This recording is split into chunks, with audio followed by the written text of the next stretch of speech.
Opi, harjoittele ja pohdi. Siinä on Hoitomindin ydin.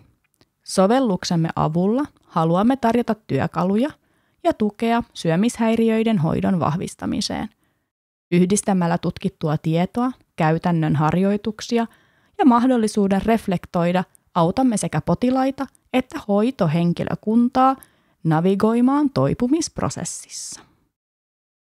Hoitomindi on ekosysteemi, jonka keskeinen osa on sovellus. Hoitomindistä on saatavilla useita eri versioita.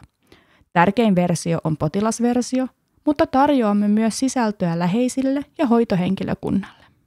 Tänään keskityn kertomaan potilasversiosta. Suuri osa toipumusprosessista tapahtuu potilaan arjessa. Hoitajan rooli on ohjata prosessia oikeaan suuntaan ja auttaa potilasta luomaan toimiva arki. Toipumisprosessin tukemiseksi olemme kehittäneet ratkaisun, joka auttaa potilasta tapaamisten välillä. Sovellus, joka tarjoaa luotettavaa tietoa, huolellisesti valittuja harjoituksia ja muita työkaluja, on erinomainen lisä syömishäiriöiden hoidon tueksi. Sovelluksessa on 4 pääkategoriaa: opi, työkalut, mittarit ja apua. Aloitetaan kategoriasta opi, jossa potilas voi syventyä aiheeseen liittyvään hyödylliseen tietoon. Tässä kategoriassa on erilaista sisältöä, joka tukee käyttäjää hänen toipumisprosessissaan.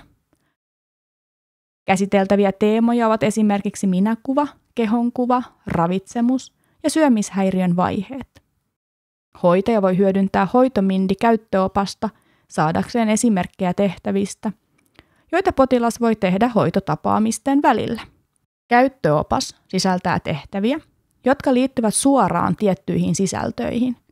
Sisältö on luotu yhteistyössä syömishäiriöiden hoidon asiantuntijoiden ja ammattilaisten kanssa, ja sitä päivitetään jatkuvasti. Kategoriasta työkalut potilas löytää harjoituksia, tehtäviä ja rakenteita, jotka tukevat toipumista. Monet tehtävät keskittyvät tunteiden säätelyyn ja haastavien tunnetilojen hallintaan. Potilas voi esimerkiksi hyödyntää hengitysharjoitusta ahdistuksen lievittämiseen.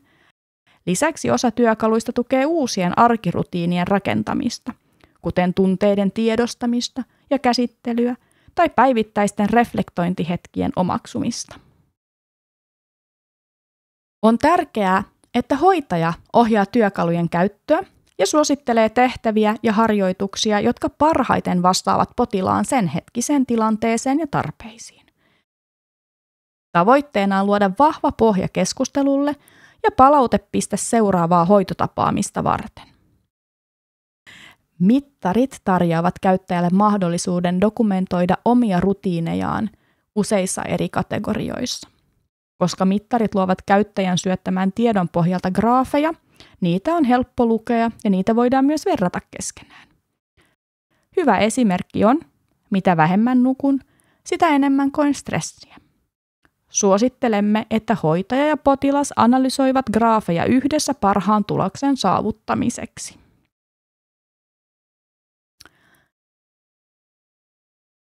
Apua-kategoria on tarkoitettu tilanteisiin, joissa potilas tuntee vahvaa tarvetta saada tukea tai apua.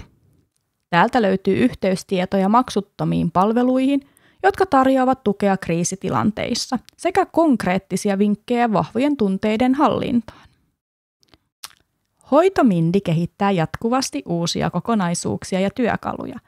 Meillä on erittäin joustavat rakenteet, joiden avulla voimme nopeasti lisätä uutta sisältöä ja kehittää innovatiivisia työkaluja. Yhteistyö kanssamme tarjoaa mahdollisuuden olla osa kehitysprosessia. Toivon, että tämä on herättänyt kiinnostuksenne ja että haluatte kuulla lisää Hoitomindistä ja mahdollisuuksista, joita voimme tarjota. Ottakaa meihin yhteyttä, niin voimme yhdessä keskustella siitä, miten voimme vahvistaa syömishäiriöiden hoitoa ja luoda paremmat edellytykset potilaille ja heidän läheisilleen. Kiitos ajastanne